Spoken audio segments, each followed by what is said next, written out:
ओम श्री गणेशाय नमः। ओम नमो भगवते वासुदेवाय। आप सभी श्रद्धालु और भक्तजनों का हार्दिक अभिनंदन है।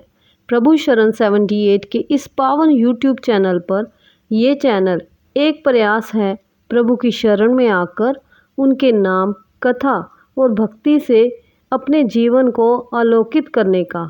आज हम सभी एक विशेष और पुण्यदायक तिथि पर एकत्र हुए हैं, ज्येष्ठ अमावस्या।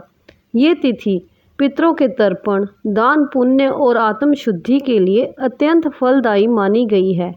इस दिन श्रवण की गई कथा, सच्चे हृदय से किया गया स्मरण हमारे जीवन को शांति, समृद्धि और ईश्वरीय कृपा से भर देता है। आइए प्रभु के चरणों में मन लगाकर श्रद्धा और भक्ति के साथ सुनते हैं ज्येष्ठ अमावस्या की दिव्य कथा। कृपया इस आध्यात्मिक यात्रा में हमारे साथ जुड़ें।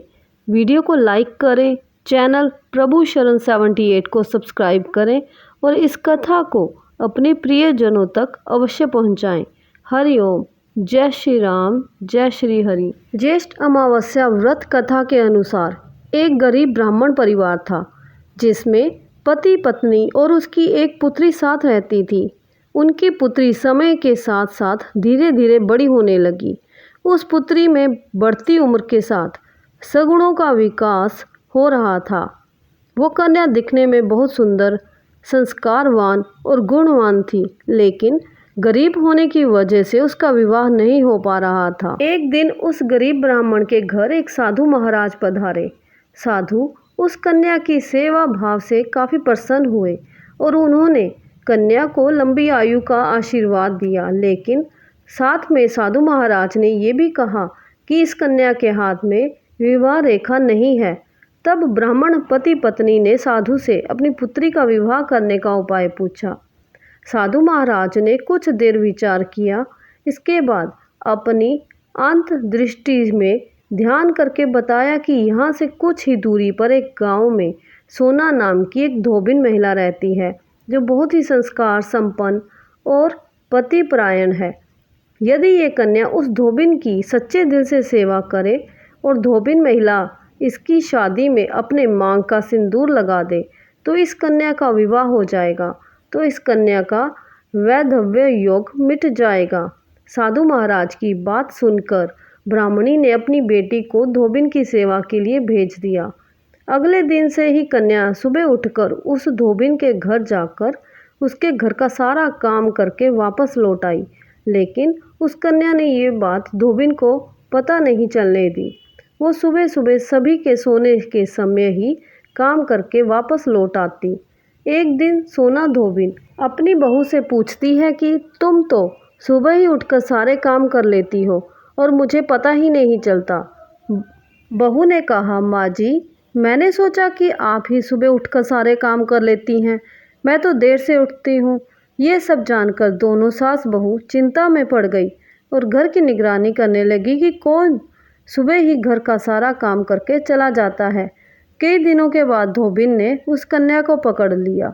उसने देखा कि मुंह ढके अंधेरे में घर में आती है और सारे काम करने के बाद चली जाती है। जब वह जाने लगी तो सोना धोबिन उससे पूछने लगेगी कि आप कौन हैं और इस तरह छुपकर मेरे घर की चाकरी क्यों कर रही है। तब कन्या ने साधु द्वारा कही गई सारी बात धोबिन को बता डाली। सोना धोबिन पतिपरायण थी, अतः उसमें तेज था। वह उस कन्या की सहायता करने के लिए तैयार हो गई। सोना धोबिन का पति थोड़ा अस्वस्थ थे। उसने अपनी बहू से अपने लौट आने तक घर पर ही रहने को कहा। सोना धोबिन ने जैसे ही अपने मांग का सिंदूर उस कन्या को लगाया, वैसे ही उसका पति मर गया। सोना धोबिन उस दिन घर से बिना कुछ खाए पिए ही चली थी, ये सोचकर कि रास्ते में कहीं पीपल का पेड़ मिलेगा तो उसकी परिक्रमा करके ही जल ग्रहण करेगी। जिस दिन ये घटना हुई उस दिन सोमवती अमावस्या थी। ब्राह्मण के घर मिले पुए पकवान की जगह उस धोबी ने ईंट के टुकड़ों से 108 बार भंवरी देकर 108 बार पीपल के पेड़ की परिक्रमा की और उसके बाद जल ग्रहण किया।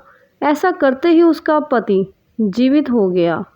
इस प्रकार पूर्ण होती है ज्येष्ठ अमावस्या व्रत कथा।